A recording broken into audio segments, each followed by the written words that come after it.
ایسی کیا وجوہات ہیں جو آپ سمجھ پائے ہیں جس کے لیے آج آپ نے سیاست کا آغاز کیا باقاعدہ؟ ہم نے یہ جو پاکستان طریقہ اتحاد کی بنیاد ہے، یہ اتحاد کا بہت بڑا وسیع پروسپیکٹس ہے۔ اتحاد صرف پاکستانی قوم کا نہیں ہے، یہ اتحاد پوری امت کا ہے۔ پچھلا دور زرداری صاحب کا تھا، اس میں 18ویں ترمیم کے اندر وفاق پاکستان کو کمزور کیا گیا۔ یہ جو 18ویں ترمیم ہے، میں اس کے سخت خلاف ہوں اور اس کو انشاءاللہ تعالی ہم ختم کریں گے۔ تمام مسلم ممالک کو IMF نے شکنجے میں جکڑا ہوا ہے۔ صحابہ کرام کا کون سا فرقہ تھا؟ کوئی نہیں تھا۔ اہل بیت کا کون سا فرقہ تھا؟ ایک دین اسلام تھا۔ جتنے سیاستدان ہیں وہ سیاست میں آتے ہیں کاروبار کرنے کے لیے۔ آپ نے کاروبار سے پیسہ کمایا اور سیاست میں آپ پیسہ لگانے آ گئے ہیں۔ میں چاہتا ہوں کہ یہ پیسہ جو اس سرزمین سے کمایا یہ اسی پہ لگ جائے۔ میڈیا نیوز کی ویڈیو دیکھنے کے لیے ہمارا چینل سبسکرائب کیجیے اور بیل کے آئیکن پر کلک کیجیے۔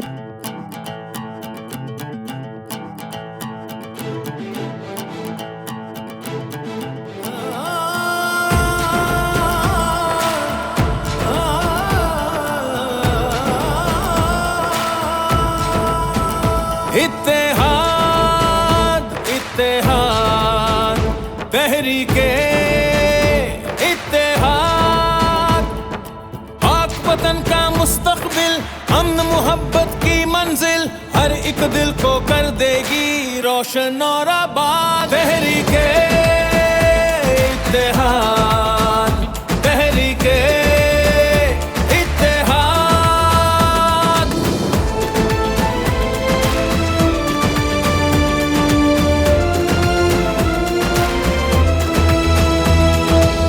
بسم اللہ الرحمن الرحیم۔ السلام علیکم ناظرین، آپ دیکھ رہے ہیں میڈیا نیوز اور میں ہوں اسد قاضی۔ ناظرین، آج رائمر روڈ پر پاکستان تحریک اتحاد کا ایک کنونشن ہوا جس میں مقررین نے اتحاد کیا، لیکن جو مین خطاب تھا وہ چیئرمین پاکستان تحریک اتحاد چودھری اورنگزیب کا تھا، جن میں انہوں نے اپنا منشور بھی پیش کیا اور بہت سے حکومت کو مشورے بھی دیے۔ اس پر بات کریں گے۔ میرے ساتھ اس وقت چودھری اورنگزیب صاحب پاکستان تحریک اتحاد موجود ہیں۔ آئیے ان سے بات کرتے ہیں اور ان کے منشور کے متعلق ان سے جانتے ہیں۔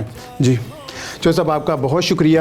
جی قائد صاحب، آپ کا بہت شکریہ، آپ تشریف۔ چودھری صاحب، بہت خوشی ہوئی آج آپ نے ایک غریب، ایک متوسط طبقے کی آواز بلند کی۔ اس سے پہلے بہت سے سیاستدان پاکستان میں آئے جنہوں نے سیاست تو کی لیکن کوئی بڑا لیڈر نہیں بن سکا۔ قائد اعظم متحد کر کے پوری قوم کو ایک ملک حاصل کیا اور اس کے بعد ہمیں کوئی بڑے پائے کا لیڈر نہیں ملا۔ آپ کیا سمجھتے ہیں کہ اس وقت پاکستان کے اندر 74 سال کے اندر جو گیپ تھا، جو کمیاں کوتاہیاں، ہمارے بعد سے آنے والے ملک آزاد ہو کر ترقی یافتہ ممالک بن گئے اور آج ہم اس وقت قرضوں کی دلدل میں، پسماندگی میں، معیشت بدحال ہے، ایسے بہت سے مسائل ہیں جس کو ہم ڈسکس کرتے رہیں گے آگے پروگرام میں۔ تو ایسی کیا وجوہات ہیں جو آپ سمجھ پائے ہیں جس کے لیے آج آپ نے سیاست کا آغاز کیا باقاعدہ؟ جی بسم اللہ الرحمن الرحیم۔ قائد صاحب دیکھیں، لیڈر جو ہے نا وہ بنتے نہیں ہیں، لیڈر پیدا ہوتے ہیں۔ بالکل صحیح۔ تو میں یہ سمجھتا ہوں کہ اللہ تعالیٰ نے مجھے اس کام کے لیے منتخب کیا ہے، میری یہ خوش قسمتی ہے اور یہ کام ایک جذبے سے ہوتا ہے۔ ایسا نہیں ہو سکتا کہ آپ ایک اچھے بزنس مین ہیں اور آپ اپنے بزنس سے ہٹ کے لوگوں کی فلاح و بہبود کے لیے کام کرنا شروع کر دیں۔ یہ آپ اس وقت کر پاتے ہیں جب اللہ نے آپ کے اندر اس کا جذبہ رکھا ہوتا ہے۔ بالکل۔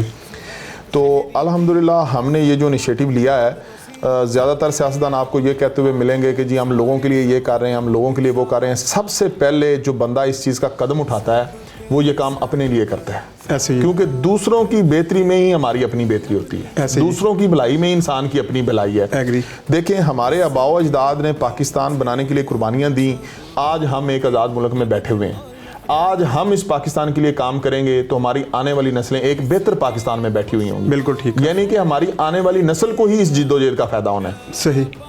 تو چونکہ آپ کو پتہ ہے کہ گزشتہ 40-50 سالوں سے ہماری جو یہ روایتی سیاسی جماعتیں ہیں انہوں نے قوم کو کس قدر ایک غلیظ سیاست کی طرف دھکیل دیا ہے اور انہوں نے ملک کو مسائل سے بھی دوچار کر دیا ہے۔ دیکھیں، ایک تو مسائل ہیں، غربت ہے، مہنگائی ہے، اس طرح کی بے روزگاری ہے، کافی مسائل ہیں، لیکن سب سے بڑا میں مسئلہ یہ سمجھتا ہوں کہ جو انہوں نے ظلم اور زیادتی کی ہے ہماری قوم کو تقسیم کیا بالکل۔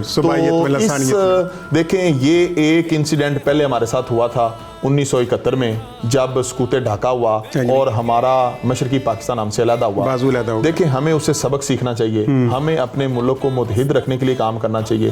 آج بھی اسی طرح کے شر پسند عناصر سرگرم ہیں, وہ اس ملک کو متحد نہیں دیکھنا چاہتے, اور جو ہماری سیاسی جماعتیں ہیں وہ ان شر پسند عناصر کے مذموم مقاصد میں ان کو کامیاب کرنے کا کردار ادا کر رہی ہیں. میں یہ چاہتا ہوں کہ ہماری پوری پاکستانی قوم ایک قوم بن جائے, زبردست, ہم ایک پرچم کے نیچے کھڑے ہو جائیں, ہم سندھی, بلوچی, پٹھان, پنجابی نہ بنیں, ہم پاکستانی بنیں. جب اللہ نے ہمیں اس بات پہ فخر ہونا چاہیے, اللہ کی اس بلیسنگ پہ ہمیں فخر ہونا چاہیے کہ اللہ نے جب ہمیں اتنا پیارا پرچم دیا ہے پاکستان کا, جب اتنا پیارا ملک پاکستان دیا ہے, تو ہم کیوں اپنی اس شناخت سے پیچھے ہٹ کے اپنی علاقائی, صوبائی تعصب اور فرقہ واریت میں جاتے ہیں.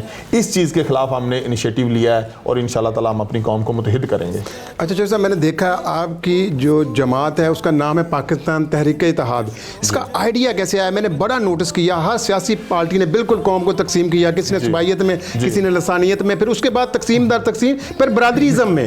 ابھی ووٹ آج بھی برادریوں کے چلتے ہیں, تو یہ آئیڈیا کیسے آیا کہ میں تحریک اتحاد ہی لے کے چلوں؟ اتحاد کے میں آپ کو بتانا چاہوں گا, اور یہ بڑا قائد صاحب آپ نے اہم نقطے کے اوپر توجہ دلائی ہے اور بات کی آپ نے. دیکھیں پوری کائنات کو اگر آپ سٹڈی کریں, آپ اللہ تعالیٰ کے پورے نظام کو سٹڈی کریں, اللہ کا پورا نظام اتحاد کے اوپر مبنی ہے. اللہ نے ہر چیز یونٹی میں پیدا کی ہے.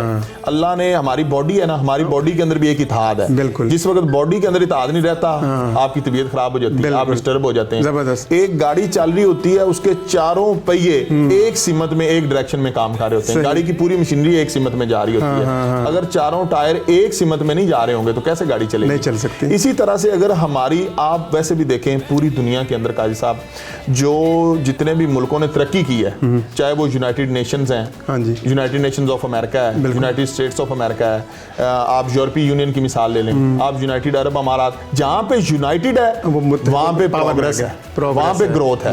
جہاں پہ یونائٹڈ, یہ یورپی یونین آپ دیکھ لیں, یہ یونین بننے سے پہلے جب تک یہ یونائٹڈ نہیں تھے یہ بھوکے مرتے تھے, آپس میں لڑتے رہتے تھے. جب انہوں نے اتحاد کیا تو دنیا کے لیے ایک کامیابی کی مثال بن گئے. اس لیے ہمیں کوئی بھی منشور دینے سے پہلے پوری قوم جب تک ایک سمت میں سفر طے کرنے کے لیے اکٹھی نہیں ہو جاتی, اس وقت تک یہ ملک ترقی نہیں کر سکتا. لہٰذا ہم نے یہ جو پاکستان طریقے اتحاد کی بنیاد ہے, یہ اتحاد کا بہت بڑا وسیع پروسپیکٹس ہے. اتحاد صرف پاکستانی قوم کا نہیں ہے, یہ اتحاد پوری امت کا ہے. اور جب تک امت کا اتحاد نہیں ہو جاتا اس وقت تک سارے مسلمان ملک ایک ایک کر کے پرابلم کا شکار ہوتے رہیں گے. اب دیکھ لیں سیریا میں, شام میں, آپ عراق میں, افغانستان میں, مصر میں, آپ کے لیبیا میں کتنے مسائل ہیں, اور ان کے ساتھ کیا حالت ہوگی, اور کوئی مسلمان ملک اٹھ کے ان کی نہیں کیا مدد. بالکل عراق کو تباہ ہوتے ہوئے دیکھا ہم نے, افغانستان کو تباہ ہوتے دیکھا ہم نے, باقی ابھی کشمیر کے اندر اسی طرح ظلم و ستم ہو گئے, کوئی اس کے خلاف آواز نہیں اٹھاتا ہے. بالکل آپ کی بات پہ ایگری کر رہا ہوں. اچھا اب اہم سوال یہ ہے کہ آپ کو یاد ہوگا اس سے پچھلا دور زرداری صاحب کا تھا, اس میں 18ویں ترمیم کے اندر وفاق پاکستان کو کمزور کیا گیا. یہ جو آپ نے 18ویں ترمیم والی بات کی ہے نا, اگر پاکستان کے ساتھ تاریخ میں کوئی 1971 کے بعد سب سے بڑا ظلم ہوا تو وہ 18ویں, تو یہ پھر بھی پیپلز پارٹی ہوئی, تب بھی پیپلز پارٹی تھی. آپ دیکھیں 18ویں ترمیم کے اندر کیا ہے. 18ویں ترمیم میں اگر ہمارا جب یہ کرونا والا معاملات ہوئے ہیں, آپ دیکھیں ہمارا پرائم منسٹر کہہ رہا تھا کہ وہاں پہ لاک ڈاؤن کر دیں, اور سندھ گورنمنٹ کہہ رہی تھی ہم نے نہیں کرنا. ٹھیک ہے, ہمارا پرائم منسٹر باختیار ہی نہیں ہے کہ وہ صوبوں کو کنٹرول کر سکے. تو یہ کیا ہم نے وفاق کو کمزور کر دیا ہے؟ ہم نے صوبوں کو کیوں اختیارات دے دیے ہیں؟ ہمارا وفاق ہمارے پاس موجود ہے, اور ایک بہترین وفاق ہمارے پاس موجود ہے, اور وفاق اکائی کی علامت ہوتا ہے اور متحد رکھنے کی علامت ہوتا ہے. تو یہ جو 18ویں ترمیم ہے میں اس کے سخت خلاف ہوں, اور اس کو انشاءاللہ تعالی ہم ختم کریں گے. اچھا جلسے میں نے آپ کی تقریر سنی ہے, آپ نے 2-3 بڑے منشور کی بات کی ہے. ایک بات آپ نے بالکل, ہم اس کے اوپر آگے بھی آپ سے بات کرتے رہیں گے. اصل ایشو ہمارے یہاں آ رہا ہے کہ تمام مسلم ممالک کو IMF نے شکنجے میں جکڑا ہوا ہے, ان کی معیشت کو کنٹرول کر رہا ہے. اب بھی دیکھا اگر رشیا نے یوکرین پر حملہ کیا ہے تو اس کے اوپر پابندیاں لگائی جا رہی ہیں. ایران کو ساری زندگی ہم نے دیکھا جب سے وہ سنبھالا, ایک بڑا مسلم ممالک تھا, پاورفل تھا, وہ امریکہ کو ٹکر پہ دے رہا تھا, لیکن اس کے اوپر پابندیاں لگا کے آج تک اس کی معیشت کو کنٹرول میں کیا ہوا ہے. کیا سمجھتے ہیں کہ اس کے اوپر اگر ورکنگ کرتے ہیں آپ لوگ تو کامیاب ہو پائیں گے؟ جی دیکھیں, یہ بیسیکلی جو بیرونی طاقتیں ہیں ان کا ایک ہی رول ہے, وہ کہتے ہیں ڈیوائڈ اینڈ رول. بالکل ٹھیک ہے, تقسیم کرو اور ان کے اوپر حکومت کرو. انہوں نے مسلمانوں کو یہ ایک 100 سالہ 200 سالہ ان کی بہت لمبی چوڑی پلاننگ تھی, جس کے اندر انہوں نے ہمارے دیندار طبقے کو بھی یرغمال کیا, ان کو ڈیفرنٹ پلیٹ فارم سے لے جا کے ٹریننگ دی گئی, جس سے آگے دیکھیں آپ اگر چلے جائیں آج سے 1300-1400 سال پیچھے آپ چلے جائیں نبی اکرم صلی اللہ علیہ وسلم کے زمانہ اقدس میں, تو وہاں پہ آپ دیکھیں کوئی فرقہ نہیں تھا. صحابہ کرام کا کون سا فرقہ تھا؟ کوئی نہیں تھا. اہل بیت کا کون سا فرقہ تھا؟ ایک دین اسلام تھا. اس کو بڑا پلان کر کے کفار نے, یہودیوں نے اور عیسائیوں نے, انہوں نے اس کو بڑا پلان, سارے یہودی اور عیسائی دیکھیں ان میں اچھے لوگ بھی ہوں گے لیکن ان کے اندر سازشی ذہن رکھنے والے بھی لوگ موجود ہیں. تو انہوں نے بڑا پلان کر کے مسلمانوں کو آپس میں متنفر کر دیا. جب مسلمان آپس میں متنفر ہو گئے, جب تک مسلمان اکٹھے تھے وہ پوری دنیا پہ مسلمانوں کا علم بلند تھا, پوری دنیا پہ مسلم جو سلطنت تھی وہ پھیل رہی تھی, فتوحات کا سلسلہ جاری تھا. جیسے ہی تقسیم کا عمل ہوا مسلمان ڈیوائیڈ ہوئے, تمام پروگرس رک گئی. بالکل, سلطنت عثمانیہ جب ٹوٹی ہے اس کے بعد آج تک ہم بکھرے ہوئے ہیں اور ابھی تک ہم مار کھا رہے ہیں. کسی جگہ پہ ہماری اس طرح پینیٹریشن نہیں ہے, ہماری تو ویٹو پاور بھی نہیں ہے. بالکل. اچھا جو سب تھوڑے سے پرسنل سوال کی طرف میں آ جاتا ہوں آپ کا. آپ نے ماشاءاللہ میں نے دیکھا جتنے سیاستدان ہیں وہ سیاست میں آتے ہیں کاروبار کرنے کے لیے. آپ نے کاروبار سے پیسہ کمایا اور سیاست میں آپ پیسہ لگانے آ گئے ہیں. یہ چیز ابھی تک ہمیں یا عام آدمی کو سمجھ نہیں آ رہی. عام لوگ یہ سمجھنا چاہ رہے ہیں کہ آپ کو کون سی چیز کھینچ کے لائی ہے اس طرف. جی اس کو کھینچ کے تو مجھے اللہ کی توفیق لے کے آئی ہے, کیونکہ اللہ کی توفیق کے بغیر میرے اندر کوئی ایسا کمال نہیں ہے کہ میں کچھ بھی کر سکوں. یہ اللہ تعالیٰ ہے جس نے میرا دھیان, میرا ذہن, میری توجہ اس طرف لگا دی ہے, اور میں اپنے پروردگار کا بڑا شکر گزار ہوں کہ اس نے مجھے صحیح راستے کی طرف لے گیا. اب دیکھیں دوسری بات یہ ہے کہ یہ سارا پیسہ جو میں نے کمایا ہے, ایک کاروبار کیا ہے, ایک سلطنت کھڑی کی ہے, اور ایک بڑی الحمدللہ اللہ نے مجھے بزنس امپائر دی ہے. تو میں چاہتا ہوں کہ یہ پیسہ جو اس سرزمین سے کمایا ہے یہ اسی پہ لگ جائے, یہ اسی کا ہی حق ہے. دیکھیں میری نسل کو, میری اولاد کو, میرے بچوں کو کتنے پیسے کی ضرورت ہوگی. اگر ہم کمانے پہ آئیں اور اپنے پاس ذخیرہ کرنا شروع کر دیں تو اس کی تو کوئی لمٹ ہی نہیں ہے. بالکل. اگر انسان کے پاس ایک سونے کی وادی ہو تو وہ خواہش کرے گا کہ میرے پاس دوسری سونے کی وادی ہو. اس چیز کی کوئی لمٹ نہیں ہے. تو یہ میرا جو مشن ہے, پیسہ دولت یہ تو چھوٹی چیز ہے. میں نے اپنی ذات کو اور اپنی ایک ایک سانس کو اپنے ملک پاکستان کے لیے وقف کر دیا ہوا ہے. پیسہ تو چھوٹی چیز ہے.